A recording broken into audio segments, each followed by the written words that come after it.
ओम नमो भगवते वासुदेवाय नमः। नमस्कार भक्तजनों, कार्तिक मास महात्म्य कथा की श्रृंखला में आज हम कार्तिक मास महात्म्य के दूसरे अध्याय को सुनते हैं। चैनल पर नए हैं तो चैनल को सब्सक्राइब जरूर कर ले और बेल आइकन दबाना बिल्कुल ना भूले।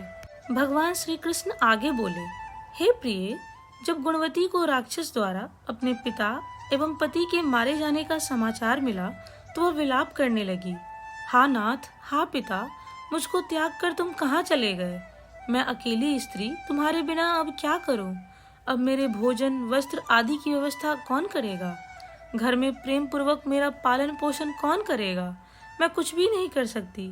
मुझ विधवा की कौन रक्षा करेगा? मैं कहाँ जाऊं? मेरे पास तो अब कोई ठिकाना भी नहीं रहा। इस प्रकार विलाप करते हुए गुणवती चक्कर खाकर धरती पर गिर पड़ी और बेहोश हो गई। बहुत देर बाद जब उसे होश आया तो वह पहले की ही भांति करुण विलाप करते हुए शोक सागर में डूब गई। कुछ समय पश्चात जब वह संभली तो उसे ध्यान आया कि पिता और पति की मृत्यु के बाद मुझे उनकी क्रिया करनी चाहिए जिससे उनकी गति हो सके। इसलिए उसने अपने घर का सारा सामान बेच दिया और उससे प्राप्त धन से उसने अपने पिता एवं पति का श्राद्ध आदि कर्म किया।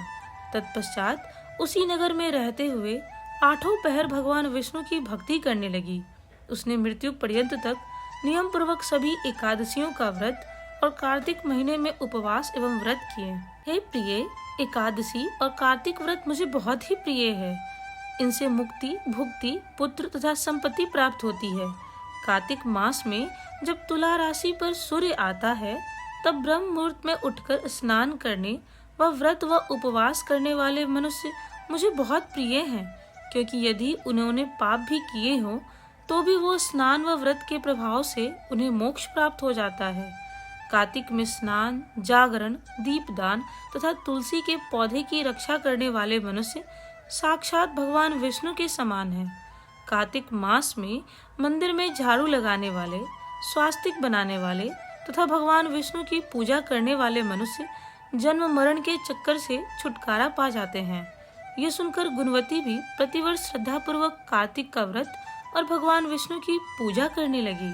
हे प्रिय, एक बार उसे ज्वर हो गया और वह बहुत कमजोर भी हो गई। फिर भी वह किसी प्रकार गंगा स्नान के लिए चली गई। गंगा तक तो वह पहुंच गई, परंतु शीत के कारण वह बुरी तरह से कांप रही थी। इस कारण वह शिथिल हो गई। तब मेरे दूत उसे मेरे धाम में ले आए। तत्पश्चात ब्रह्मा आदि देवताओं की प्रार्थना पर जब मैंने कृष्ण का अवतार लिया तो मेरे गण भी मेरे साथ इस पृथ्वी पर आए, जो इस समय यादव हैं। तुम्हारे पिता पूर्व जन्म में देव शर्मा थे, जो इस समय सत्राजित हैं। पूर्व जन्म में चंद्र शर्मा, जो तुम्हारा पति था, वह डाकू है। और हे देवी, आप ही वह गुणवती हैं। कार्तिक व्रत के प्रभाव के कारण ही आप मेरी अर्धांगिनी हुई हैं।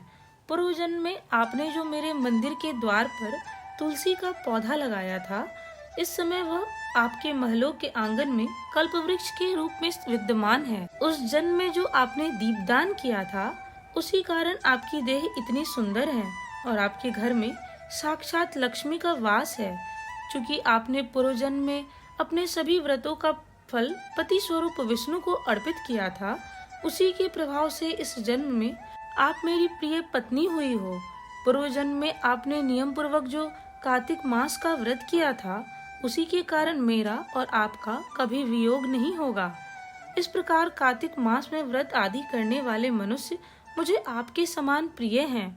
दूसरे जप, तप, यज्ञ, दान आदि करने से प्राप्त फल कार्तिक मास में किए गए व्रत के फल से बहुत थोड़ा होता है।